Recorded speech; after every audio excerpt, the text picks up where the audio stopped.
DPR membentuk Satuan Tugas atau Satgas Pemulihan Pasca Bencana Sumatera yang akan berkantor di Aceh. Wakil Ketua DPR RI Sufmi Dasko Ahmad bilang, Satgas ini dibentuk untuk mempercepat koordinasi dan memudahkan pemantauan perkembangan pemulihan di lapangan.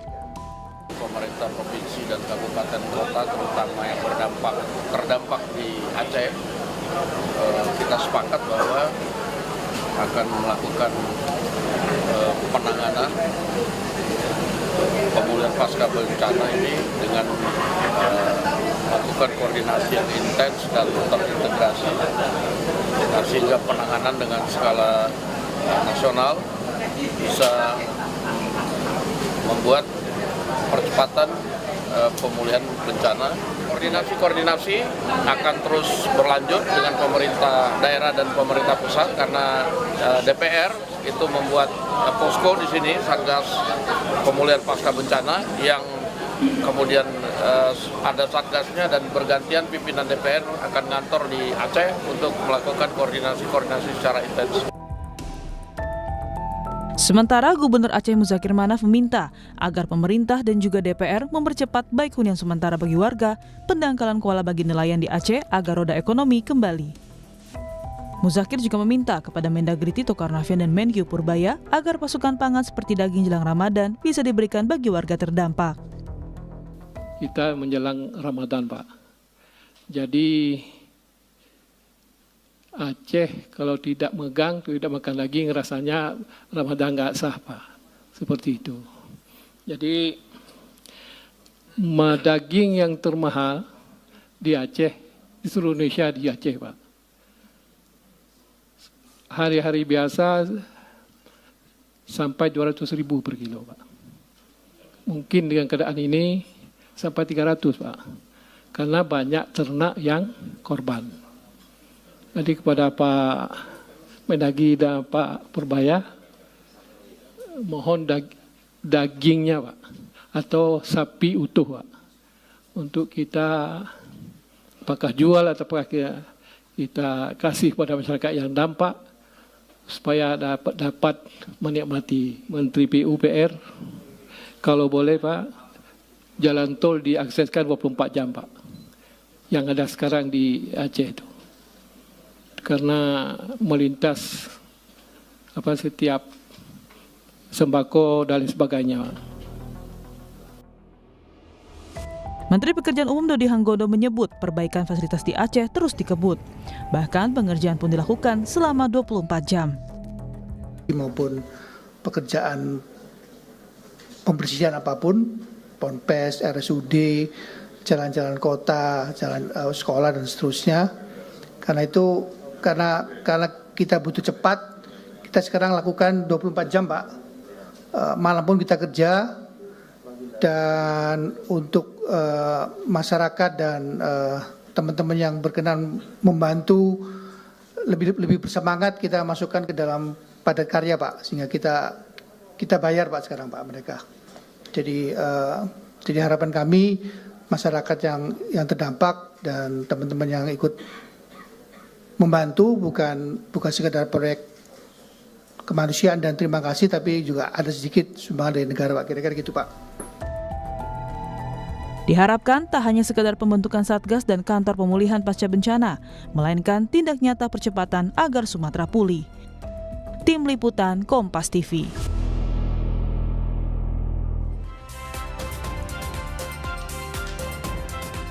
Saudara, pemulihan pasca bencana Sumatera kini tengah dikebut. DPR pun membentuk Satgas agar pemulihan ini memiliki koordinasi yang baik dengan di lapangan. Lalu sebenarnya apa saja yang bisa dimaksimalkan agar Sumatera ini kembali bangkit?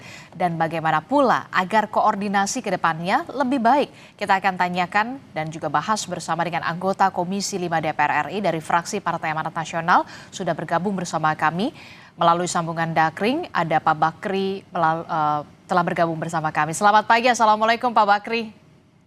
Waalaikumsalam warahmatullahi wabarakatuh, Mbak Disti. Ya, pertama-tama saya menyampaikan apresiasi terlebih dahulu apa yang sudah dilakukan diinisiasi oleh DPR. Dalam hal ini adalah Wakil Ketua DPR ada Pak Sufmi Dasko untuk membentuk Satgas Pemulihan Bencana. Ini tentu saja menjadi harapan baru dan juga awal yang baru, awal yang baik bagi saudara-saudara kita yang tertimpa bencana di Aceh, Sumatera Utara dan juga Sumatera Barat. Jadi saya ingin tahu dulu apa saja yang kemudian akan dimaksimalkan dan juga akan dikebut oleh DPR yang kita tahu akan berkantor sementara di Aceh.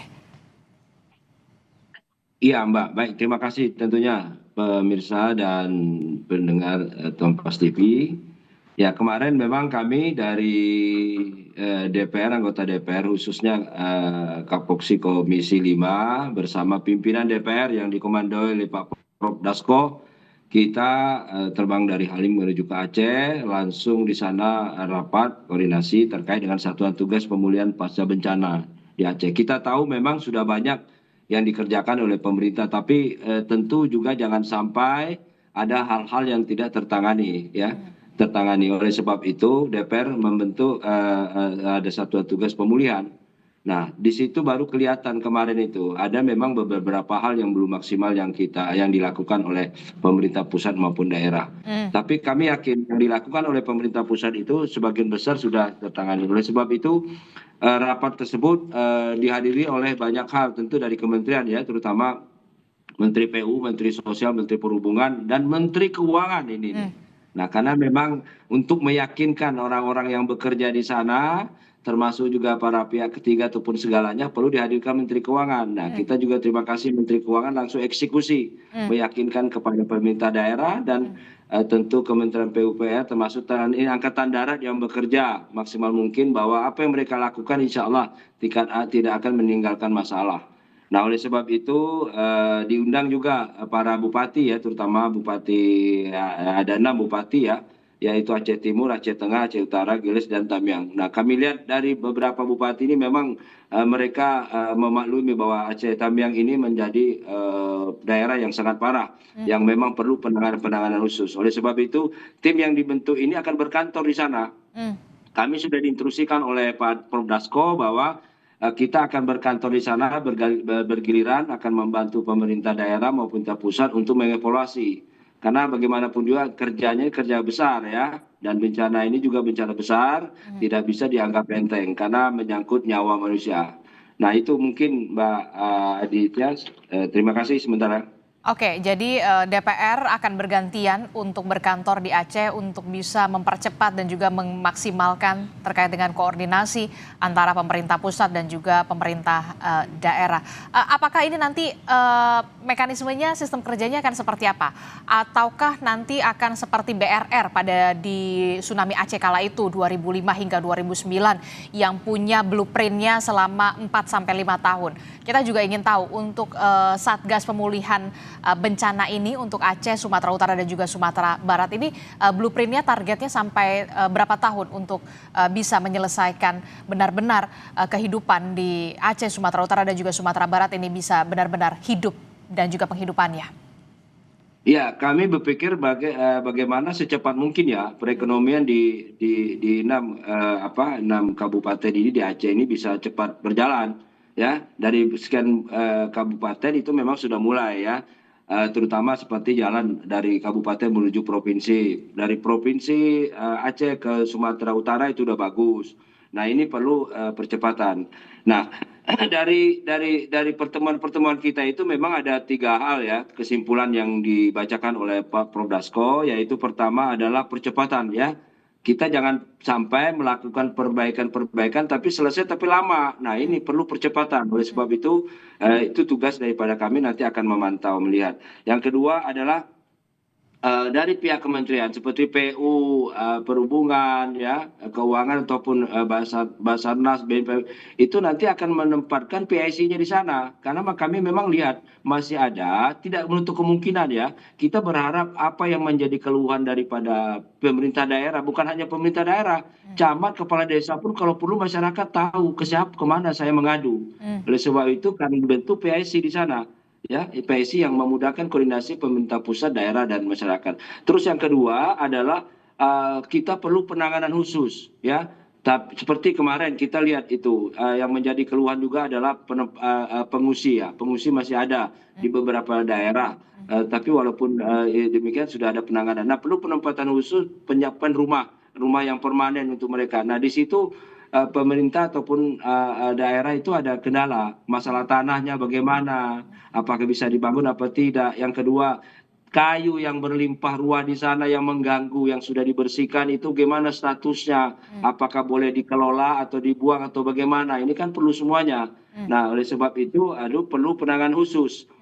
Termasuk juga apa yang dikatakan oleh Pak Gubernur, beliau sudah memikirkan untuk 2-3 bulan akan datang bagaimana nanti kalau pada saat mau lebaran apa semuanya, jangan sampai nanti sudah dekat baru sibuk menyiapkan ternak apapun semuanya. Oleh sebab itu hal-hal begini perlu dilakukan penanganan khusus. Oleh sebab itu kami hadir di situ di bawah komando Prof Dasko akan siap sedia mendengar dan menyampaikan. Kalau perlu kita akan melakukan tindakan khusus. Ya, jangan sampai saudara-saudara kita 1 kali 24 jam mereka tidak bisa merasakan apa yang dilakukan oleh pemerintah daerah maupun pusat. Oke, jadi mulai berkantor ini mulai per 1 Januari 2026 tidak hanya DPR tapi juga perwakilan dari kementerian terkait ya. Ada dari Kementerian Infrastruktur dan juga kementerian lainnya akan juga berkantor di sana secara bergantian. Iya, betul. Kita akan posko di sana ya, posko ya. Kita posko. Kita tidak ingin penanganannya lambat, ingin penanganannya cepat. Memang koordinasi ini memang pekerjaan yang tidak gampang, Mbak. Karena kadang-kadang timbul masing-masing ego masing-masing dan peraturan masing-masing ya. Walaupun satu presiden tapi mereka punya menteri beda-beda. Nah, ini yang kadang-kadang yang harus. Nah, DPR inilah, kita kan di DPR itu ada 13 komisi ya, komisi semua membidangi kementerian. Nah, di sini kita akan melakukan koordinasi. Oleh sebab itu PIC ini sangat penting ya, tidak mau lagi ada bahasa meminta sesuatu alat berat mungkin yang seharusnya dalam 1 kali 24 jam bisa didatangkan, tahunya 2, 3, 4 hari ya, mereka sudah menjerit apa semuanya baru terdatang. Oleh sebab itu pemerintahan Bapak Presiden Prabowo hari ini akan menangani secara khusus ya, secara khusus sampai kita harus standby di sana 1 kali 24 jam bergiliran. Jangan sampai bahwa pemerintah daerah ada bahasa susah menyampaikan sesuatu kepada pemerintah pusat. Nah, banyak hal sebenarnya yang dilakukan. Seperti kemarin Menteri Keuangan juga sudah melakukan bahwa ada perlakuan khusus terhadap anggaran untuk daerah yang berdampak bencana. Ya, saya pikir bukan hanya Aceh, tentu juga Sumatera Barat, Medan juga demikian. Nah, ya sekali lagi bahwa kami DPR itu memang harus selalu hadir di tengah masyarakat. Bagaimana apa yang disampaikan oleh masyarakat, bukan hanya kepala daerah, Mbak ya, bupati, camat, masyarakat yang terdampak langsung pun harus kita dengar ya, karena mereka yang menjerit, mereka yang merasakan. Sebab itu DPR harus hadir di tengah mereka. Termasuk juga mendorong juga BNPB untuk bersurat begitu ya kepada Kementerian Keuangan, karena kemarin juga kan Pak Purbaya mengatakan sebenarnya BNPB masih punya dana tersisa 1, sekian triliun rupiah yang bisa dicairkan hari ini terakhir untuk saudara-saudara kita. Ya, betul Mbak. Memang kemarin kita rapat di sana itu yang menjadi plus banyak disampaikan ketersediaan anggaran ya. Menteri Keuangan juga meyakinkan kepada seluruh kementerian jangan takut, jangan ragu bahwa uang pemerintah pusat ada standby khusus untuk menangani bencana ini untuk ke depan. Jadi tidak lagi ada yang menakut-nakutkan seandainya nanti ini tinggal berapa hari. Sampai-sampai kita kemarin mendarat ke Halim, masih juga diadakan pertemuan Menteri Keuangan dengan Kepala Staf Angkatan Darat yang kita tahu hampir menggerakkan 12.000 personilnya untuk membantu bencana yang ada di Aceh. Termasuk juga dari Kementerian Kemenko Pangan begitu ya, karena ini kan erat sekali kaitannya soal pendistribusian bantuan logistik, makanan, kebutuhan masyarakat di sana begitu. Terlebih juga sudah disinggung sebentar lagi mau bulan Ramadan, ini yang kemudian harus menjadi perhatian juga dari pemerintah pusat pastinya ya, Pak Bakri. Iya. Ya, jelas Mbak. Jadi bukan hanya dari infrastruktur, dari kebutuhan sehari-hari mereka juga. Oleh sebab itu kita juga mengapresiasi kepada Pak Menteri PU, Menteri Perhubungan, mereka melibatkan masyarakat ya. Tidak hanya artinya bahwa aparat ataupun relawan yang hadir di sana, tapi melibatkan masyarakat sehingga masyarakat juga dapat penghasilan. Ya, mereka tahu, mereka dibantu dengan uang yang sifatnya swakelola. ya, sehingga mereka juga merasa perekonomian terbantu. Jadi semua kita gerakkan di sini, Mas, Mbak Isin. Kita gerakkan semuanya bagaimana tidak hanya infrastruktur, tapi bagaimana manusia itu perekonomiannya bisa berjalan. Tapi alhamdulillah kita dengar dari enam bupati itu sudah ada beberapa bupati yang memang mereka sudah merasakan bahwa apa yang dilakukan oleh orang-orang yang terlibat dalam penanggulangan bencana ini atau pemulihan bencana ini di Aceh ini sudah terasa mereka. Sudah ada beberapa aktivitas, ya, sudah ada mulai pasar, lampu pun juga sudah mulai dirasakan, begitu juga komunikasi. Ya insya Allah, karena memang ini titiknya menyebar, Mbak, ya. Titiknya menyebar, tidak terfokus ke satu titik, tapi banyak sekali. Dan memang perlu penanganan khusus. Jadi oleh sebab itu Satuan Tugas Pemulihan Pasca Bencana ini dibentuk oleh komando kita oleh Pak Dasko ini sangat tepat, dan kami di DPR akan berkomitmen akan membantu terus, ya, lebih cepat, lebih bagus penanganannya, dan insya Allah mudah-mudahan warga kita, masyarakat kita yang ada di Aceh maupun di Sumatera termasuk di Medan juga bisa menikmati tahun baru, termasuk juga dalam rangka menyambut hari raya ke depan ini.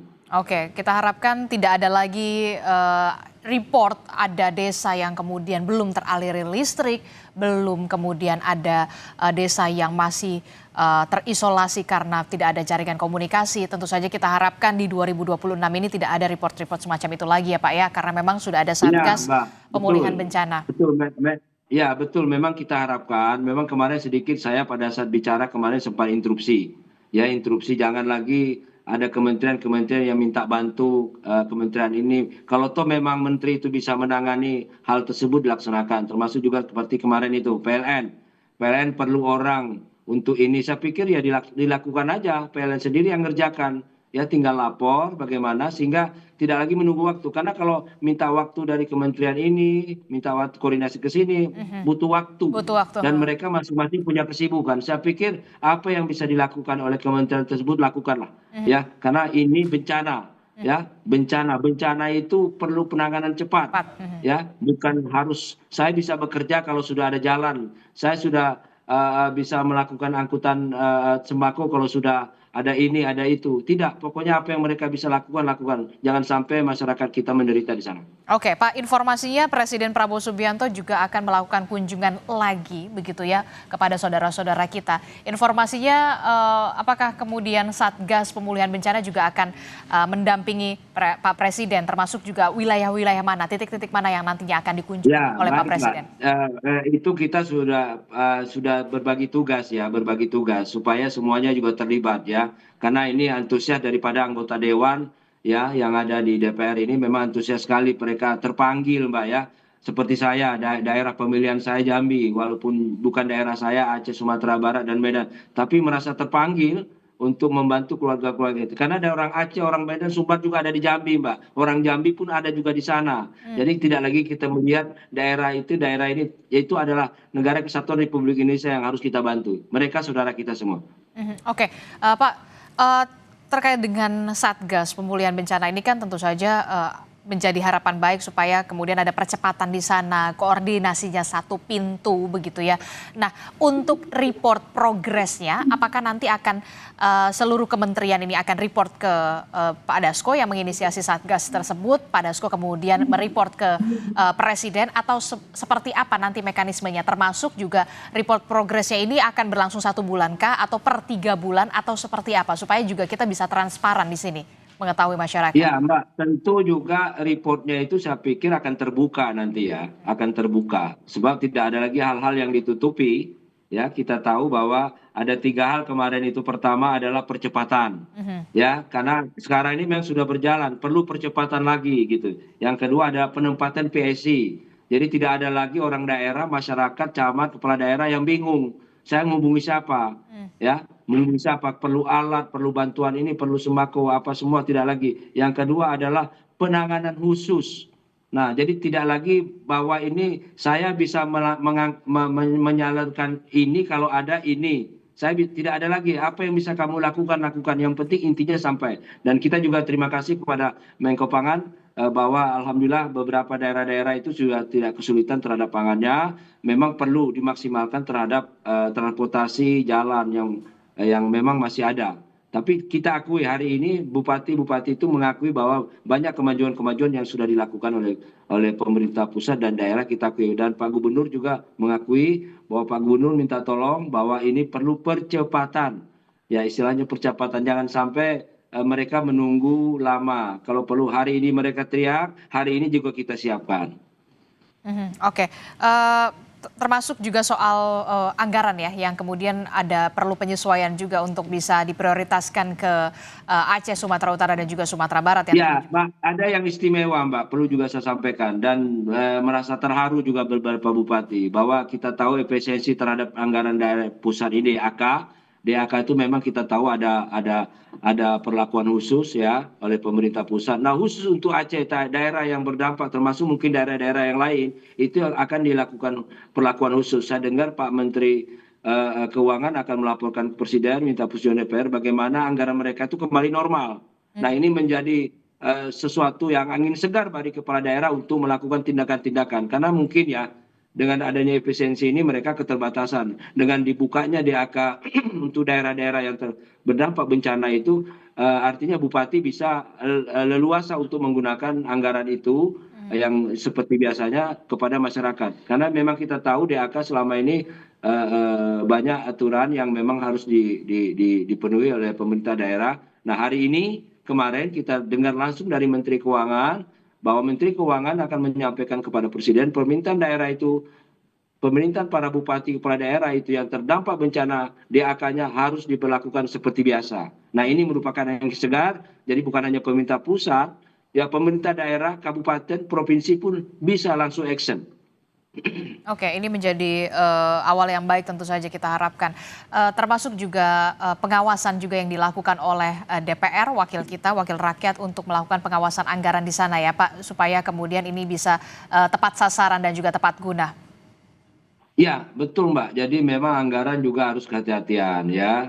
Kita tidak ingin musibah ini ada beberapa kelompok ataupun individu organisasi nanti yang akan berurusan dengan lain-lain ke depan. Kita juga berharap bahwa ini kita kerjakan lillahi ta'ala ya ini adalah kemanusiaan ya, mereka keluarga kita bukan orang lain. Oleh sebab itu kita membuktikan kepada dunia bahwa Indonesia itu bisa melakukan sendiri dan bisa tegap sendiri, bisa berbuat sendiri dan anggarannya sendiri. Oleh sebab itu kita mengapresiasi sekali kemarin kehadiran Menteri Keuangan itu sangat memberi angin segar kepada kepala daerah. Tentu juga nanti kepada Sumatera Barat, kepada Medan, ya karena kita tahu DAK mereka tuh istilahnya tuh efisiensi. Oke. Nah dengan dibukanya DAK ini mereka akan mempunyai anggaran yang sendiri yang mereka kelola dan mereka bisa salurkan sendiri dengan mekanisme yang jelas. Oke, kita harapkan tentu saja dengan adanya pembentukan Satgas Pemulihan Bencana ini, percepatan untuk bisa Aceh, Sumatera Utara dan juga Sumatera Barat ini bisa melakukan percepatan yang cepat begitu ya, termasuk juga kehidupan mereka bisa kembali seperti sedia kala, termasuk juga penghidupan mereka. Terima kasih sudah bergabung bersama kami, anggota Komisi 5 DPR RI dari. Mudah-mudahan dengan Satuan Tugas Pemulihan Pasca Bencana di Aceh ini akan ada perubahan yang signifikan. Ya, kami selalu hadir di tengah-tengah masyarakat. Kami DPR dipilih oleh rakyat, kami harus hadir di tengah mereka. Terima kasih. Baik, terima kasih anggota Komisi 5 DPR RI dari fraksi Partai Amanat Nasional, Abakri telah bergabung bersama kami. Sehat selalu Bapak. Assalamualaikum, selamat pagi. Saudara, informasi penting lainnya masih akan kami hadirkan usai jeda. Jangan lewatkan, salah satunya adalah menyambut malam pergantian tahun. Pemprov DKI Jakarta menggratiskan layanan Transjakarta, MRT, dan LRT pada 31 Desember 2025 hingga 1 Januari 2026.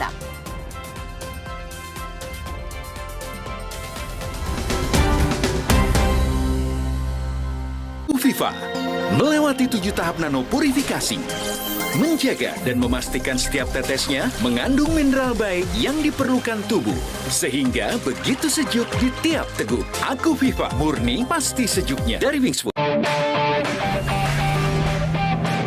Bagian terbaik saat berlibur bukanlah destinasinya, tapi momen kecil di perjalanan yang bikin liburan makin berkesan. Di Be Quick, kami memberikan servis maksimal hingga detail terkecil di mobil.